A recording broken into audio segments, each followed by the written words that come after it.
Who is it that you help? What is their pain point? How do you help them get over it? It's so important. And actually, I should have that straight out of the bag as well. You should have that elevator pitch. I feel like you are quite comfortable with cameras, not worrying about what anybody else thinks, but just documenting. My eyes go like really big or like this, go like panic stations. But by the end of it, you're just so natural. Like that was a pitch. Yeah. You've hooked me in now with that.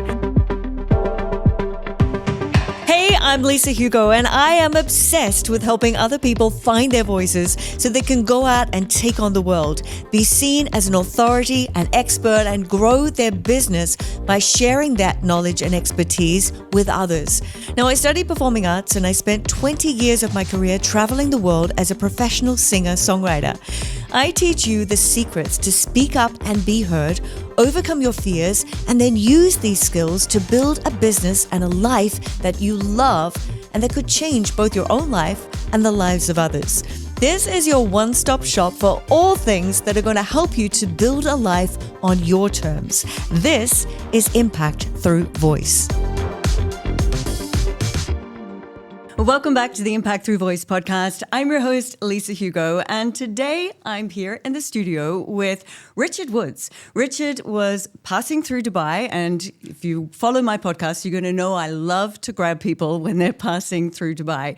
Now, Richard has been a finalist on the hit UK show, The Apprentice. So we're going to talk about that. He has built, grown, scaled, and sold multiple businesses, and he's using his own voice to build his businesses and his own personal brand. So let's just dive straight in. Welcome, Richard. Thank you so much. Delighted to be here. How are you finding Dubai? Oh, it's lovely. This time of year is perfect as well. So I've had all types of seasons. I've been here in the summer. I've been here this time of year. And it's really nice. We actually managed to walk around the harbour without me breaking sweat last night, which was nice. Because the last time you were here, I know I like to always give a little bit of a backstory if I've known somebody prior to having them in the room here. And we met in person back in July. Yes. When you were passing through Dubai again. And we have a mutual friend, Jason Greystone. And Jason was on the podcast and you happened to come along with him for that day. And that's when we had their chance to have a quick introduction. Exactly. That was fantastic. And he had a great day. He was jumping around doing a few podcast interviews and launching his book. So that's right. You helped him get to bestseller. So I bet he's very grateful. Yeah, I feel good about having a little part in that. Yeah, but back then, we also discovered that we have a lot of mutual contacts and friends within the entrepreneurial space. So that was also great. And so we've kept in touch and here we are. Now it's your turn to shine on this podcast. Okay. I like to start with your pitch. So you pitch to me and to my guests, who is Richard Woods? And why should we care? Okay, why should we care? I love it. Putting me on the spot. Perfect. Well, look, we run a outsourcing business called Sprint VA. So it's a beautiful model. One of the things that we recognized within the outsourcing VA space was that lots of people use Philippines who are based in, say, UK, Europe. And the problem is everything gets done overnight. So you get asked for 3 things to get done. 2 of them come back okay, 1 of them come back wrong, and you then have to wait overnight again to get the rest of the stuff done. So that was our kind of aha moment. And so having worked with lots of people from VAs in the past, we realized that Africa was a fantastic place time zone-wise and a completely underutilized continent for outsourcing. So that became our little spark of ignition recently, and we started offering this to our clients, and we've gone from 3 to 167 VAs in the space of a year and a half. So we've had a massive amount of growth on there. You're going to tell me that's not a pitch. That's just describing my business. Well, you said it, not me. But you're right. I think the whole thing around it is that we help people to be able to get their social media out. We help them people to be able to get more leads on LinkedIn. We help them to get their phone ringing and inbox pinging with hot inquiries. And we do that through working with a VA for 4 hours a day, 5 days a week. They're all yours for the less than £5 an hour. That was a pitch. Yeah. Well done. You've hooked me in now with that. Okay. Because I was going to start asking you questions. Okay, so tell me exactly what it is that you do or who is it that you're helping. Now you were spot on because we want to know who is it that you help? What is their pain point? How do you help them get over it? It's so important. And actually, you know, I should have that straight out of the bag as well, really, shouldn't I? You know, in terms of work on, you should have that elevator pitch. The whole point of an elevator pitch is you should be able to pitch it in an elevator, right? As you go down, you know. Yeah. If Alan Branson, I was about to say, if Richard Branson walks in or Alan Sugar walks into the lift, you have that 30 seconds, don't you? Or less than. Yeah. And so you've got to nail it. Are you familiar with his doorbell? The Richard Branson doorbells that he has in his hotels. No. Actually, I think all around the world now, but obviously it started off in the UK, where they put in a doorbell together with, the name will come back to me in a moment, but he's a big influencer. And they've been working together to help people get their pitches out. Oh, wow. So that they can pitch to people who may be influential and in turning their dreams into a reality. And so they put these doorbells into the hotels so anybody can come in off the street, ring the doorbell, and obviously it's a camera doorbell, and they're speaking directly to that camera and they're pitching. And they get picked up, they get put on social media, the word gets out, and even if it doesn't get picked up by, let's say, Richard Branson or one of his team to invest into it, the whole world is seeing it if they get that opportunity to be promoted on social media. I love it. It's not Simon Scribb, is it? Yeah, Simon Scribb. Yeah, there you go. Yeah, so he has the, you know, you have a dream. Yeah. Yeah, exactly. Yeah. And so that's together with Richard, and they've been promoting that, and I think they're now in New York as well. So I think it's a great initiative. But coming back, that is the power of the pitch, to be able to present your idea confidently, clearly, and in a way that why should somebody else care? What is in it for them? Because everybody's saying, why should I listen? And what's in it for me? That's Exactly. the way life is, unfortunately or fortunately. Yeah. Yeah, there's a great expression around you get what you pitch for and you're always pitching. Yeah. So you got to keep on pitching it into existence. Yeah. You've got to keep on telling people, this is how I help, this is how I can help you, and this is what we're all about. So when I'm working with somebody, that'll be one of the very first things that we'll work on together. In fact, that's one of the first things I'll ask them to do to me is to, basically introduce themselves, pitch themselves, and then we take it from there. And usually that's a really good starting point to know how somebody can show up and confidently speak about themselves. I think that's a tough thing sometimes, to talk about yourself. And very unfamiliar. We don't do it enough as we're growing up. You think about there's not enough. A lot of people, I think, are told, to kind of almost dampen that side of their personality. Don't think about yourself too much, or don't, try and be too big-headed. It's the tall poppy syndrome, especially in the UK we have that. I don't think in the States they've got the same sort of mentality. In Australia, they have the tall poppy syndrome as well. That if anybody kind of raises above the crowd, they try and cut you down. Considered boastful, too big for your boots, all that sort of stuff. We say these things, don't be too big for your boots. Don't boss people around, etc. And all we're doing is we're suppressing that sort of child to say, well, actually, I shouldn't be trying to stand out. I should try and blend in. Yeah. And so really, that's half the thing. We've got to break those bonds to our kind of adolescence to be able to then actually go, actually, it's okay to try and stand out and tell people, because ultimately, if you're on a mission, I think the big thing is around mission, isn't it? What is standing behind? Why? What's your big why? Because if you're passionate about that, you see the people stopping you in the streets raising money for charities that they're really passionate about. You can see it. It oozes out of them. They stop you. They pitch you. They help you because they're trying to save, pandas in wherever. And they're passionate. Yep. They really believe in something, and that shines through when you really do believe. And so we have to try and believe in our business, right? I think that's the most important thing. If we don't believe in ourselves and our business, then it won't come out. Well, Daniel Priestley says, and Daniel, is that you have to be the key person of influence for your business. And if you're not, then the next business who is more out there and promoting themselves, they're going to be the one. They might not be better, but they're going to be the ones who will get the revenue, the business. Exactly. And Dan, you get what you're pitched for, and you're always pitching is a Dan Priestley quote as well. Yeah. Right. Okay, you were on The Apprentice talking about pitching. Yes. Some years back, but obviously it was quite influential for you having that opportunity. how did it start? Did you have to audition? I want to hear the initial phase of how does one even get an opportunity like that? Well, I think one day actually, and my wife's watching this, which is quite funny. The music came on, she was watching. I was like, these guys, they're so arrogant. I can't believe they're on here. I could do so much better than them. They're all useless. And Cara says, well, if you think you're so clever, then you go on it then. And then because obviously I am a little bit big-headed and arrogant, I was like, well, fine then, I will do.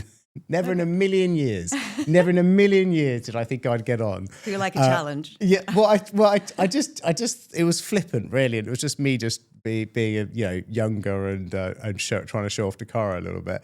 And I think we're turning up. So the interviews are in London, and you've got to do this.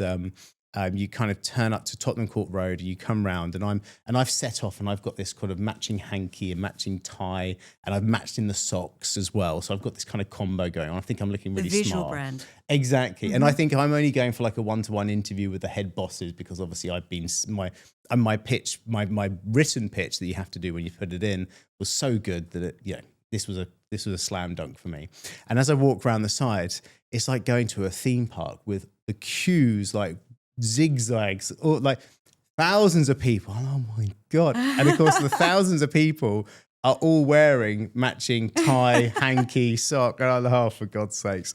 And so anyway, you have to go through, and this interview days is like a computer game. You've got to kind of beat the boss on each level, and you go up to this tower. So you've got to kind of win and get through to the round in the first level, and then the second level, third level.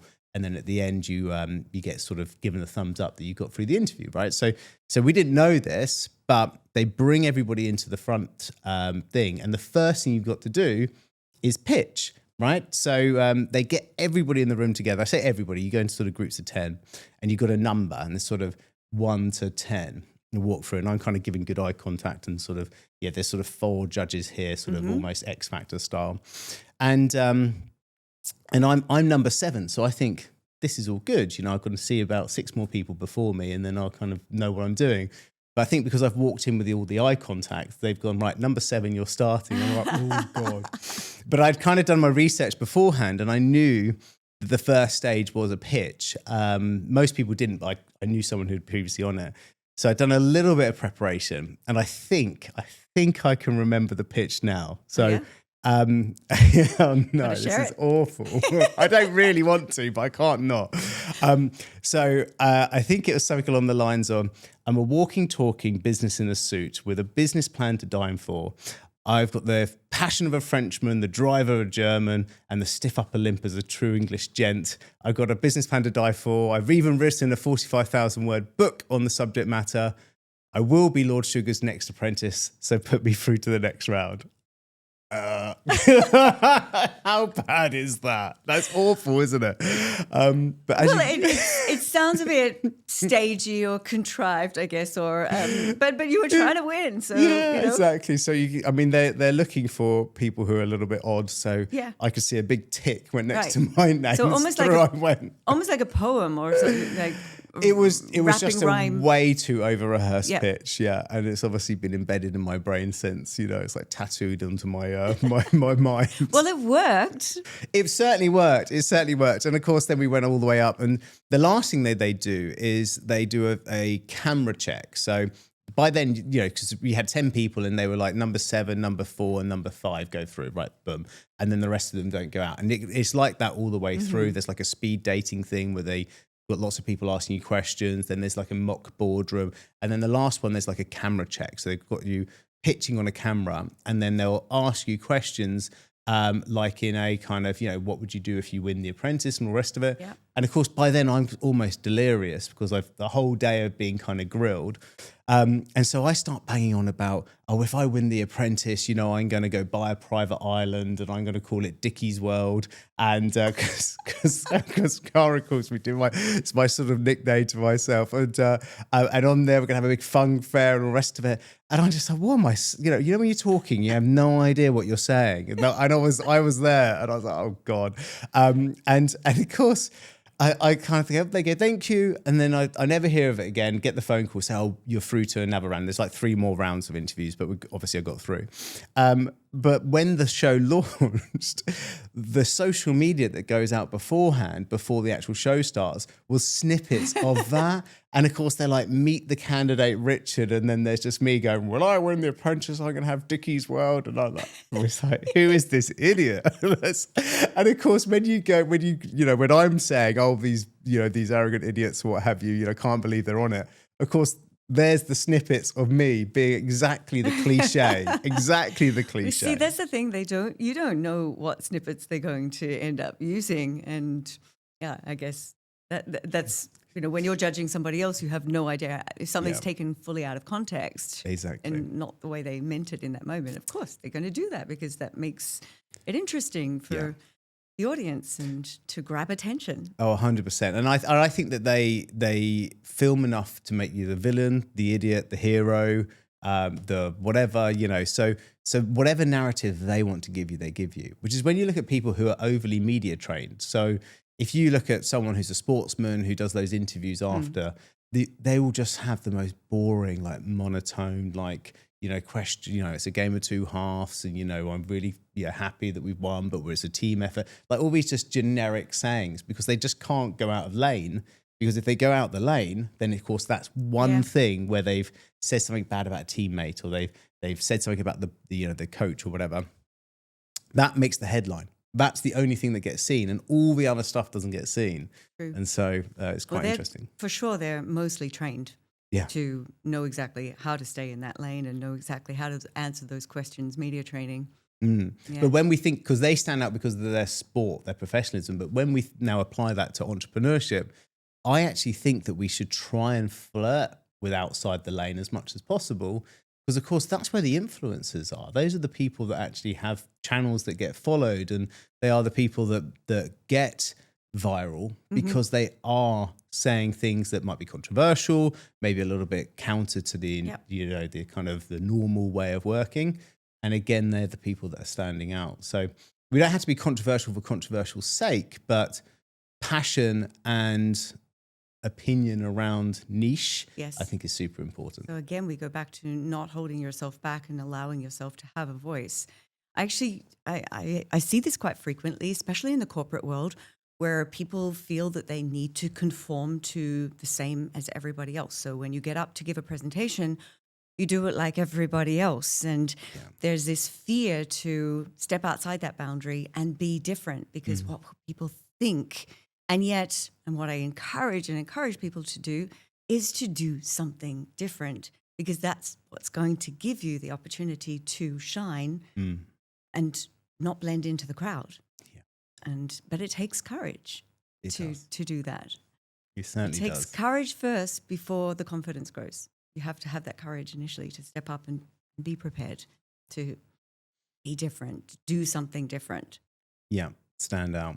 Yeah, wrestle a few cages. I have a great example of one of my clients who was pitching to be a board member or a partner in the program, in the company. And he came to me and his whole presentation was a glorified resume put into a PowerPoint, just here's all of my achievements. And I drew one of these achievements out or one of these moments in this resume. And I said, I want you to tell me more about this experience. And it was where he was on an oil rig and there was a tornado approaching. Wow. And he had to manage in that moment, handle the teams, handle his own anxiety, handle the stress of the situation, pull it all together, keep everybody safe. And I said, that's a story that you should tell at the very beginning of your pitch it is a pitch. I'm pitching to be partner. And, oh, no, I can't do that. That would, nobody does that. And I got him to do it, and he got the partnership. So it's, just that courage to show up and step outside. Exactly. And also story, because I know you're very big on story as well, bringing that story in because you can, if they're in the same industry, they've either haven't been on those oil rigs before, but they know of it, or they have been in those shoes as well. I've been in those shoes. I resonate with you. I warm to you because I also was standing on those oil rigs back when before I became a partner, I remember being in that situation as well. So you kind of, you almost want to champion that person because they're one of us, or you champion that person because they've done something unbelievable that you haven't done. Yep. Whatever happens, it works. Yeah. Well, the story also demonstrated so much of his courage, his resilience, his team efforts, the way he shows up. So it was just a great example as well of him as a person and why they should consider him for the partnership. Yeah. But it's so true what you're saying is that you have to have some kind of an emotional connection in any presentation. I really believe it's not just about facts and figures and data, but it's really about having that level of emotional connection to those figures. What does it mean? What is this going to do for us?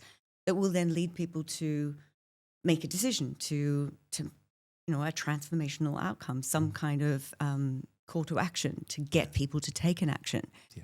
And that's where, well, particularly in the corporate world, there's a lot missing on that emotional level. I bet. Yeah.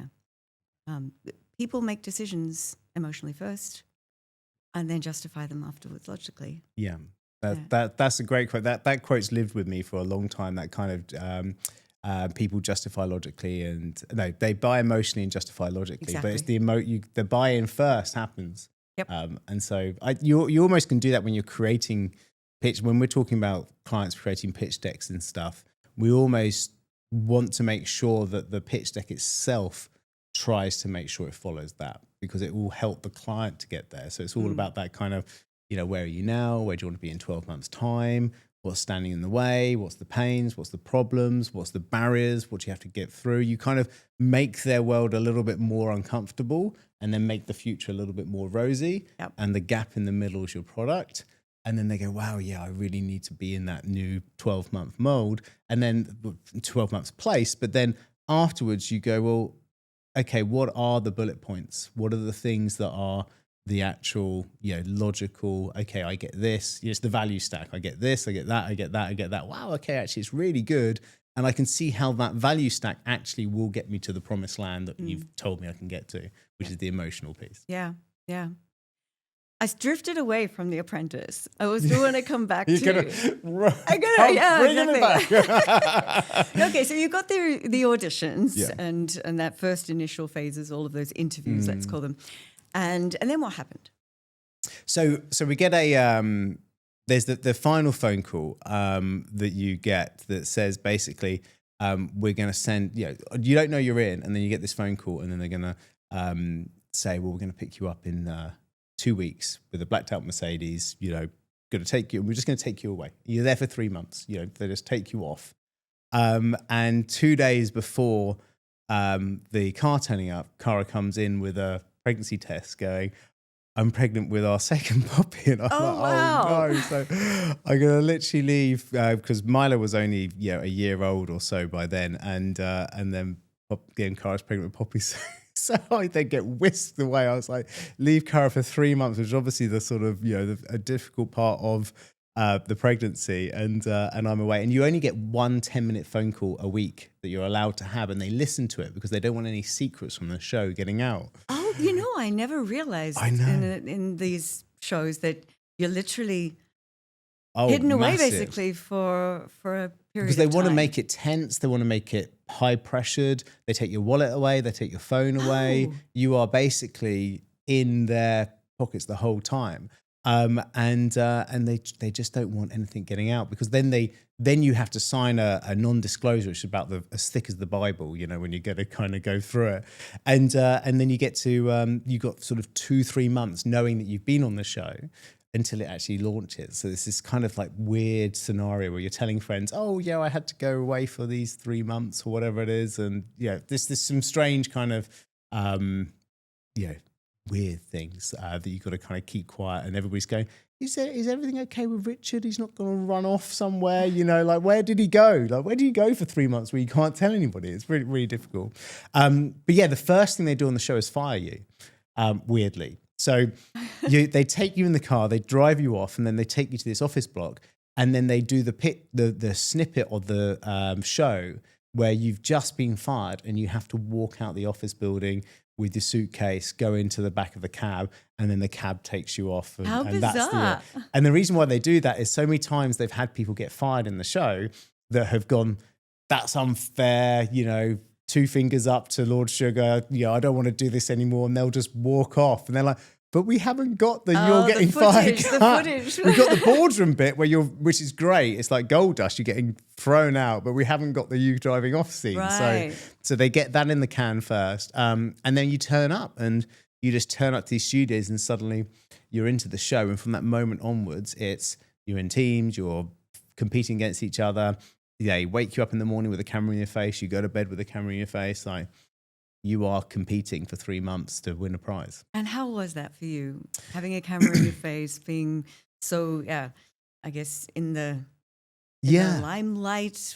It's really awkward at the start. So you kind of start, everybody needs you when they first start because everybody's so wooden and like almost like talking like this. And like, I find that my eyes go like really big or like this, go like panic stations. But by the end of it, you're just so natural. Like it's not even a thing. You very much maybe 3 or 4 days into it, you just click in and you don't even notice it. Or you do notice it, but they're like part of the team. Yeah. You're working with the team. So you don't feel like I'm playing to a camera. No, they're just there. They're just there and you keep going around. They're just there, yeah. And then you get into competition mode and then, because everybody there is quite competitive. So you then start to really get your game face on and go for it. I mean, that must have been in itself a great experience to get so comfortable with cameras. Because I feel like you are quite comfortable with cameras. Anytime I've seen you, you're out, you're posting things of yourself very comfortably, not worrying about what anybody else thinks, but just documenting, I think is a good word for it, what you're up to. Yeah, I think so. But I've had a couple of moments recently where I've frozen, which is really unusual. And actually I was talking to Cara about it before coming here. And I was saying that, I was on. I did a talk for John Pemberthy, and I did some LinkedIn training for all of his accelerator clients, and I was on stage, and I just kind of froze, and I realised that when I was freezing there, I was thinking, and I was like, I was like, Christ, why am I? As you know, I know that I've done this so many times.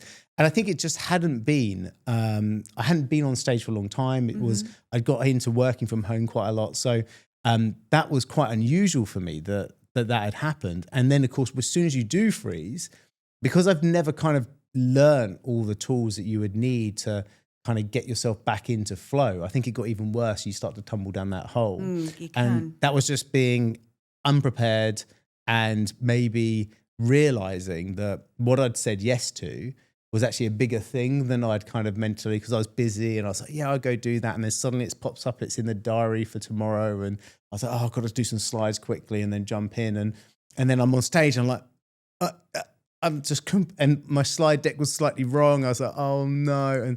And it just, pride, preparation, planning prevents poor performance, right? Of course, preparation is key. But you were speaking on a topic that is your topic. It's my topic. Yeah. I know. I should know it like the back of my hand. Yeah. But the irony is that actually I didn't get stuck on the LinkedIn stuff. I got stuck on the so here's a little bit about me. And so it was strange because I had a number of businesses that I've grown and sold, and I was so used to talking about my coaching business, which I had been growing all the way up until that year. And this is the start of last year.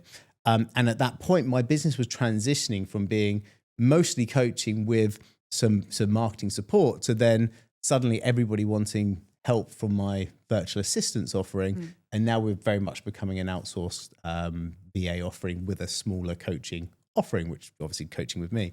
And so I hadn't quite got my pitch right and understanding kind of what is my why, what am I doing? I'm kind of like this straddling two kind of pitches, if you like.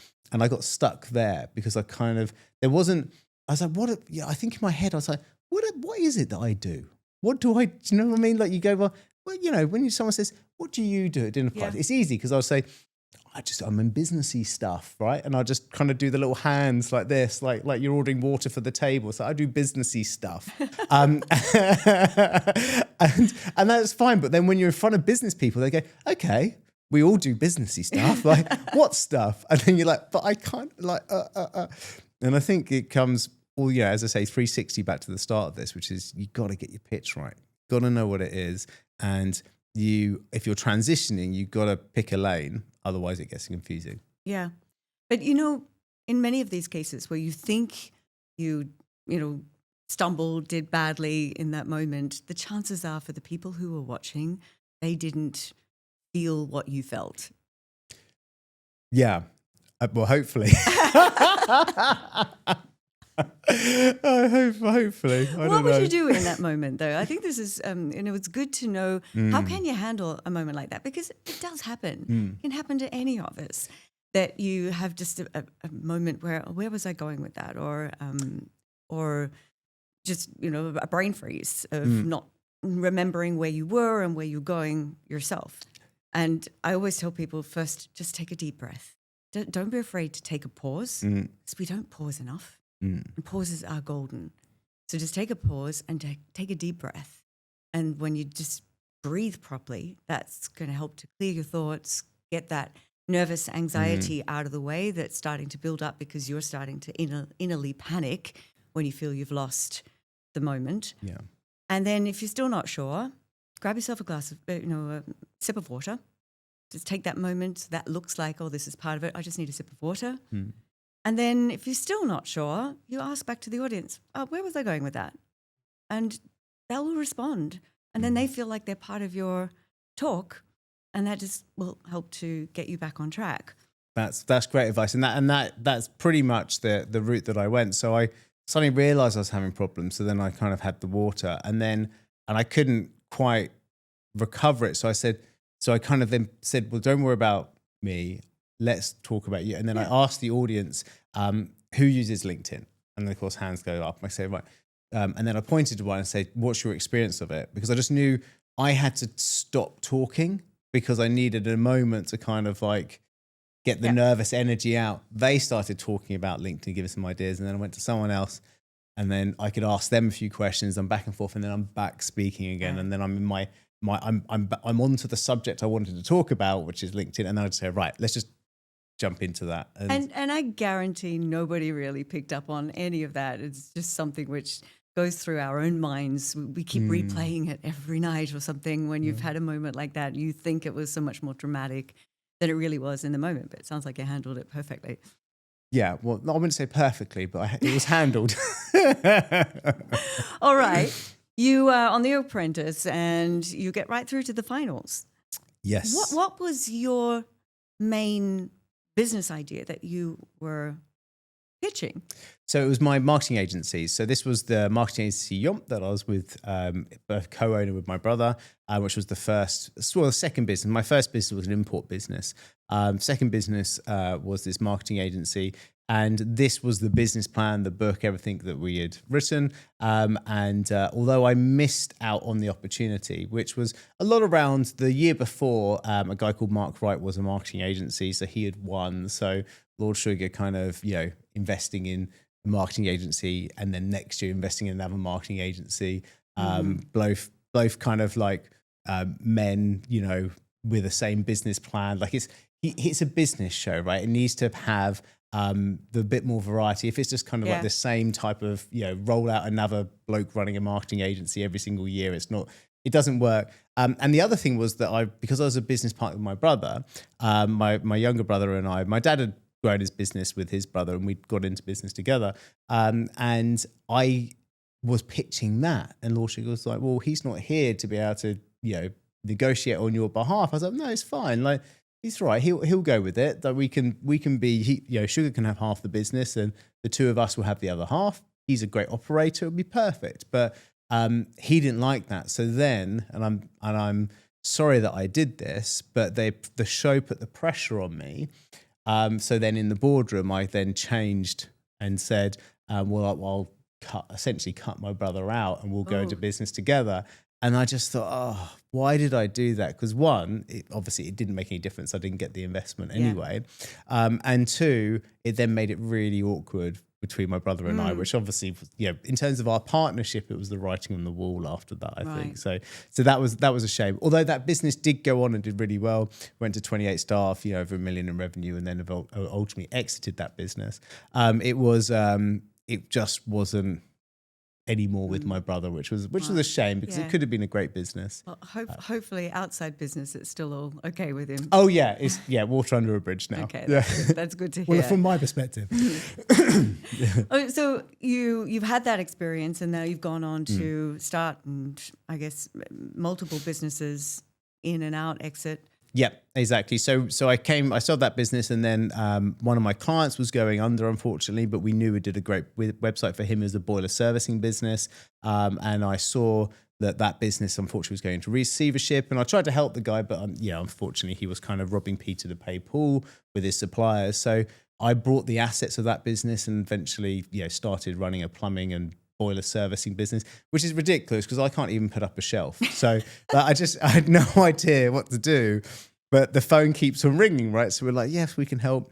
Anyway, we've ended up growing that business to 6 vans on the road, and ultimately sold that to another plumbing business. So I did a turnaround in 2 years and exited that business, which was like a nice one. And then, but I was kind of doing too many things. A big part of me at one point, I was running sort of 5 different opportunities. So I had a website support business. I had boiler servicing business, had the agency.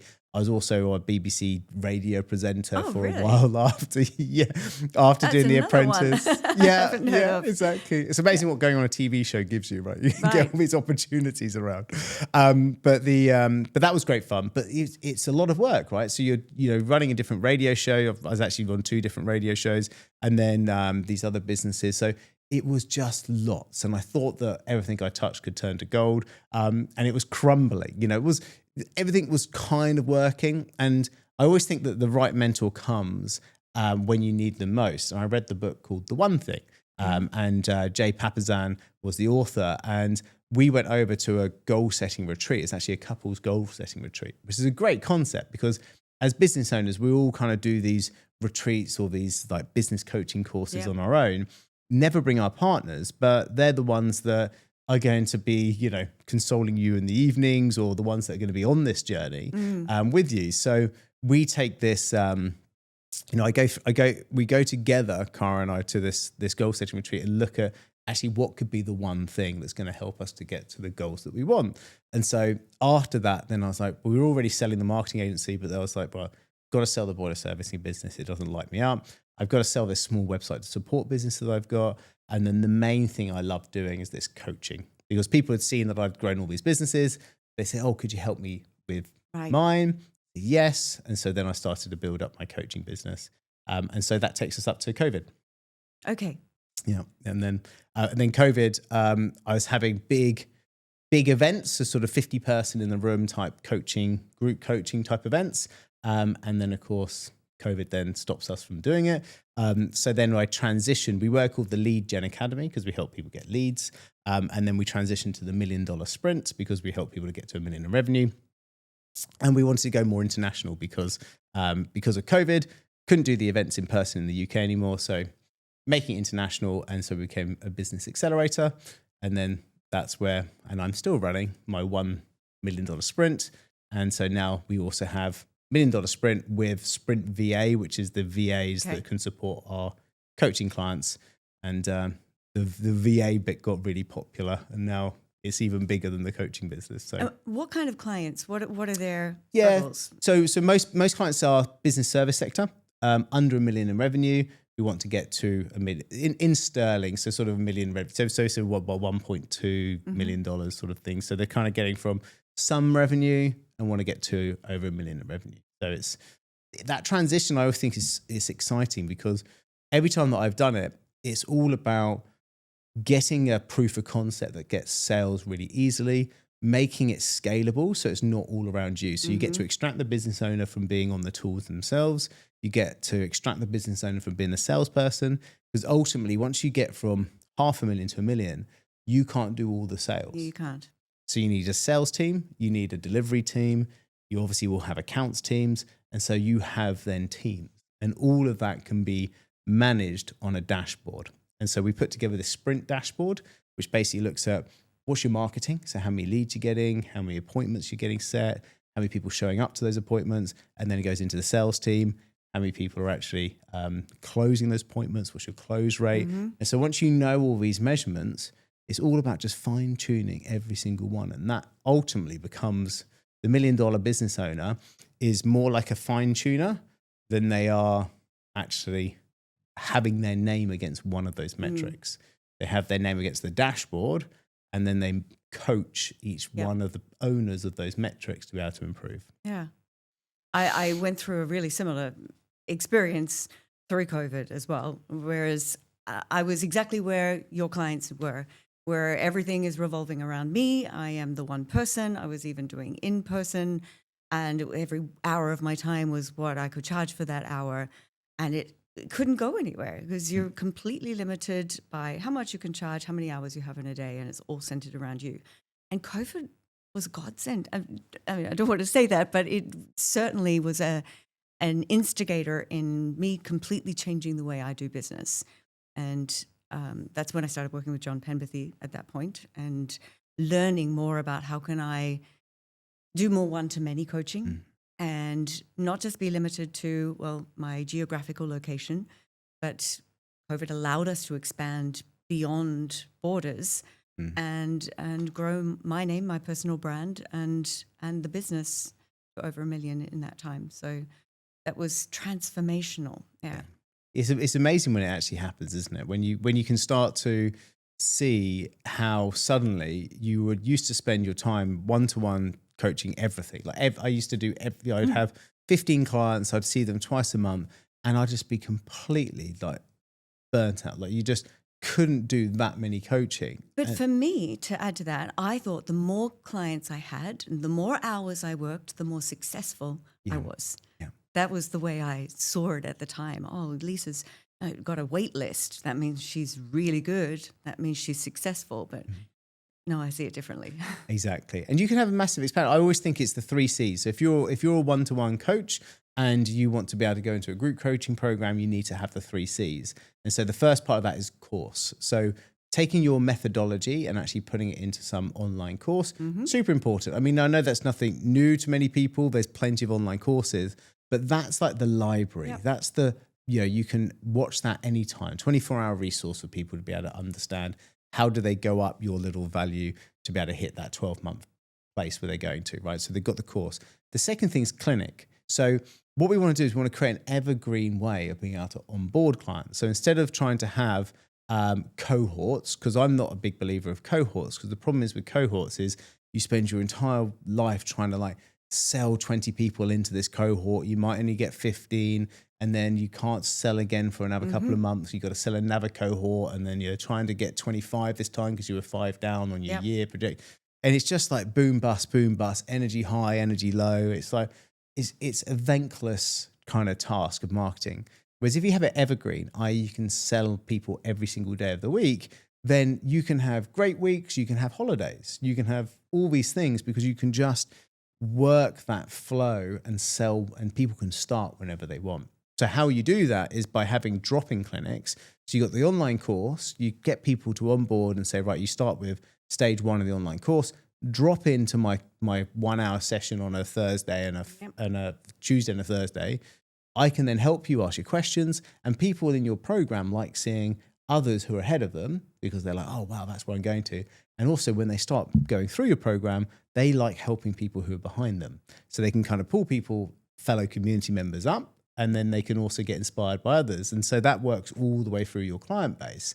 And so those drop-in clinics are super important and it keeps it evergreen. So course, clinic, and then the final thing is community. So by having an online community, you put the recordings of the drop-in clinics into that community. So it keeps a little bit of routine and rhythm going in the community, but you ask questions. So on a Monday, you say, hey, what's your big goal for this week? And everybody kind of lists it down. So that gives accountability, gives rhythm, gives kind of community elements. And then on a Friday, you go, hey, Finishers Club Friday, who got their one thing done this week, or who got their 3 things done? And everybody's like celebrating together. And so you have like this community, this joint consciousness that everybody's going through your program Yeah. together. Yeah. And then you can put 100, 200 people into that thing. You're suddenly scalable and you do 2 hours work a week, 2 drop-in clinics, bada bing. Yep. And here you are in Dubai. Well, it's still running. It's still running. And I did mine yesterday. That's the point. I did my drop-in clinic yesterday. Yeah. And so I always say to people, and sort of jump straight on this concept, but I say you have 2 drop-in clinics and a weekly moment. So your weekly moments for your marketing, your 2 drop-in clinics for your delivery. And if you've got a big audience, you might have 3 drop-in clinics. But so your weekly moment should be, you're probably currently doing yours, right? A lovely piece of long-form content like a podcast. This, when you launch it, this is your moment this week, right? Yeah. You do a promotion beforehand, you launch it, your promotion afterwards, your 1 hour this week. For me, I do my LinkedIn for Breakfast event, which is a group free call. It's a free call for everybody to come along to. It's a free event. So kind of like you're saying, presenting, super important, but we invite everybody for free. We teach them a little bit of LinkedIn. We sort of we look at LinkedIn, and everybody should do this. There's subject matter like an orange. Unpeel it into, say, 13 segments. And so you present deep on each one of those 13 segments. And why 13? Because 52 weeks divided by 4 quarters equals 13. So you basically repeat the same 13 subjects 4 times a year. So you just get really good at presenting 13 topics. And so that allows me to then have consistency, allows me to work the same content. I mean, I can't even remember what I had for breakfast, let alone what you posted 14 weeks ago on a Tuesday, right? So Good point. So Yeah. the point is that no one's going to see that repetition, but it allows you to have a content calendar. It allows you to have rhythm, and it still allows you just to work 1 day a week or 1 hour a week on your marketing, because your team can then use the same content and just promote and get people along to it, or use your podcast could be the same, right? So although you'll have different guests, or you could do your own one to camera episodes, you could still touch on your 13 subjects as the theme for this week's podcast is this. And so it could have a similar type structure. Yeah, I like that. Especially now we're tapping into the LinkedIn, because I know you are, I think, very, very, want to say the word expert? I'll go expert. Yeah, why not? I'll go that way. Expert on LinkedIn. And I've seen you very active on LinkedIn, and I guess coaching other people on the best methods on LinkedIn. So that one, first of all, is really helpful. And I'm almost tempted now to start up a weekly, some kind of live on LinkedIn. What are your impressions, or what's the word I'm looking for? Your viewpoint on going live on LinkedIn? How does it really help you to get visibility and grow? Yeah, so I think I'd say about the weekly moment, have one moment. Don't try and do a podcast. I mean, you can have a podcast this week and an event next week. So you can kind of have podcast event. You can work it that way, but try not. Your week should have one moment. It should have the crescendo to the week. That doesn't mean you shouldn't post every day, because you still should. I was just going to ask, yeah. But you say you're doing a podcast, right, and it's around your elevator pitch, right? So on Monday, what you would do is you would post a poll on LinkedIn to get the engagement going, right? So that poll would be, do you have if Richard Branson walked into a lift tomorrow, do you have your 30-second pitch ready to rock? Yes or no? Doesn't matter if people say yes or no, just the fact that they're voting. Yes, no, right? So bam, bam, bam, bam, bam. And so then we've got that. And then you'll have, say 40, 50 people that have voted on this. Then Tuesday, we call it Promo Tuesday. So then on Tuesday, you go, hey, tomorrow, I'm going to be talking about the 5 steps to be able to improve your elevator pitch on my podcast. Who wants the link, right? And then bam, people are saying yes to that post. But of course, then we go back to all the people that have voted, and we then DM them and say, hey, by the way, thanks for your vote. We got this thing on the podcast on Wednesday. Would you like to subscribe? And so you're creating your audience on Monday like a little micro post, transitioning them across to your podcast audience. Tuesday, you're teeing up the fact the podcast is landing tomorrow. So you're transitioning that audience. And then on Wednesday, we then drop the podcast. Bam. And of course, how you could do it on LinkedIn is that you'd obviously put it out on YouTube, but you could do a LinkedIn live, and you could stream the pre-recorded podcast through the LinkedIn live onto LinkedIn. So you can actually go live with a pre-record. which could be great. And the reason why that could work well is that LinkedIn does a little ping up to say, Lisa Hugo's just gone live. And so it's like a nice way of letting people know. You don't have to do it that way. You can just upload long form content onto LinkedIn, but it might give a little bit of a leg up if you do it as a live. Plus, people will be using the comments to be able to comment along as they're watching with you. And again, that's creating more engagement. You could actually be in the chat whilst it's going live, answering stuff to people. So that could be quite fun.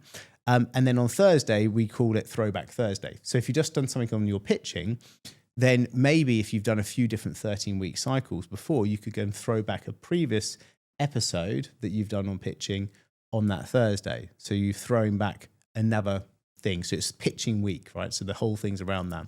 And then final thing on Friday, which is super important, Share a Win Friday. So it's all good telling people about all these lovely techniques and tactics, but actually on Friday, we want to hear the story of how you've helped a client be able to have that success. And so therefore you tell your story about your oil rig client, and that's a perfect piece of content, be it a video, be it a case study, be it a testimonial from them, be it a video testimonial from them. You do Share a Win Friday. Now, here's the cool thing with that. That's pitching week. Now, next 13 weeks, you're going to need to still do your weekly moments. So your new podcast, or you could just do an event that people could do. It's still pitching week, but it's not a podcast this week. It's a live event. But the Friday Share a Win, you're going to use the same post, because why wouldn't you, right? You only need 13 wins. And if they can be one specific to those different themes, you just carry on that Friday one. Thursday's a Throwback Thursday. So you throw back this week's podcast in 14 weeks' time. You just reuse this podcast for throwback. So we don't need to worry about Thursday ever again. Monday, use the same poll, because it's the same poll. It's pitching week, right? So we never have to worry about Monday ever again. Tuesday's a promo around what the thing that's landing on Thursday. So your team that's doing the editing and stuff, they just put that together. And so they sort out the Thursday one, because we know what the thing is, the podcast, and you do the podcast. And if you batch all your podcasts as well, then it could be a completely hands-free week.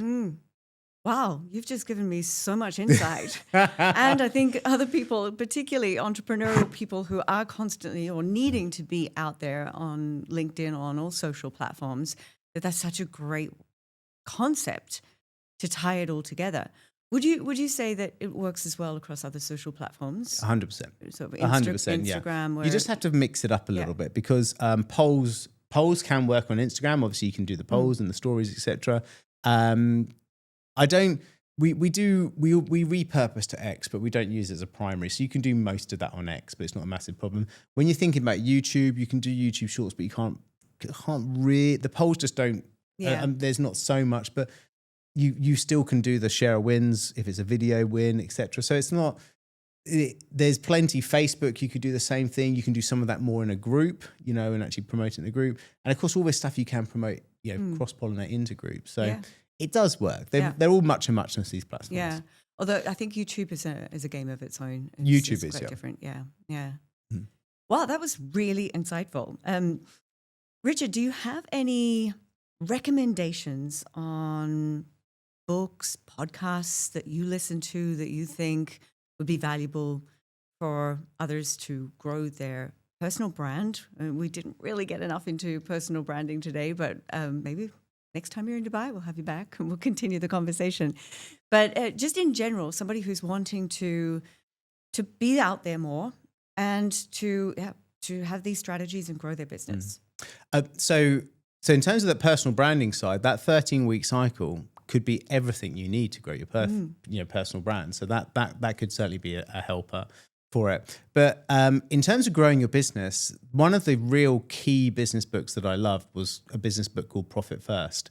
And that was all about making sure that you got different hoppers for different bits of revenue. So that was been amazing for, we talk about the right mentor appears at the right time. So when we were trying to scale and we were trying to make sure that all the finances and stuff in our business is working right, there was always too much month at the end of the money. And so we always pay yourself last. And so there was nothing left there.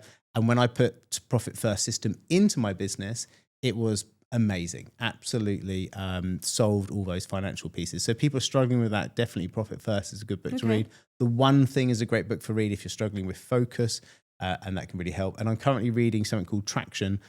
So that's my business book for being away, which is all around the sort of an entrepreneur operating system to be able to help to scale. So that's what I'm currently reading at the moment. So I can't give it a massive testimonial. It's been a nice start to the book anyway. Do you ever feel you've got to a point where there's only so many entrepreneurial self-help books that we can read, and or it's just we're always learning. We're constantly learning. There's always something new. Do you know, I'm quite different because I only read about 4 business books a year. Okay. And the reason why I do it is I don't just read them. I literally will read them twice, 3 times. I'll underline everything. Mm-hmm. You know, they normally have little exercises for you to do. Yeah. I do those exercises. I'm the geek that actually downloads the worksheets and fills them in, because I just think once I invest in that concept, I don't want to just absorb the information. I want to take the information, I want to do the activities, and I want to install it as an asset in my business, and my business then works. Because the whole point of this person writing this book is that they know this stuff actually works. And so I'm just going to properly do it. And so that's what I do. So I kind of build 1 per quarter into my world, and my business has done amazingly because of it. That makes complete sense, because too often we'll just read a book and we're reading it and we're absorbing it and we're thinking, oh, that's great information. But the minute you put the book down and you move on to another one, do we really act on all of that great golden content that we've just learned from? Exactly. Usually not. So I love that it's to read it more than once, but to really take the time and to make the notes. Richard, it's been so good having you on the podcast. Thank you so much for taking the time in your few days in Dubai, when you also just wanted to have some time away with your wife and enjoy the beautiful climate. But it's been great. Fantastic. Thank you so much for having me on. Delighted to be here. Thank you. Thanks for tuning in to another episode of the Impact Through Voice podcast. Now, if you've reached the end of this episode, then it means you're enjoying the podcast. So I have a quick favor to ask. If you haven't yet subscribed, please go and do it now, and even leave us a review, because it really does help us so much to reach more people and impact more people. And I would be very, very grateful. Now, I love to read all of your comments about the show and what you're enjoying, what you would like to hear more of. So please take the time and go and do that now. When you do that, please take a screenshot and then tag me on Facebook or Instagram. That's Lisa Hugo Official. Now, I'm going to be sure to share your post, and I'm also going to private DM you with a thank you. And it also means you won't miss an episode. And as a subscriber, then you're going to get access to more content that we don't even open up to everybody. So thanks again. And until next time, keep on working towards your goals and making a positive impact on the world with your voice.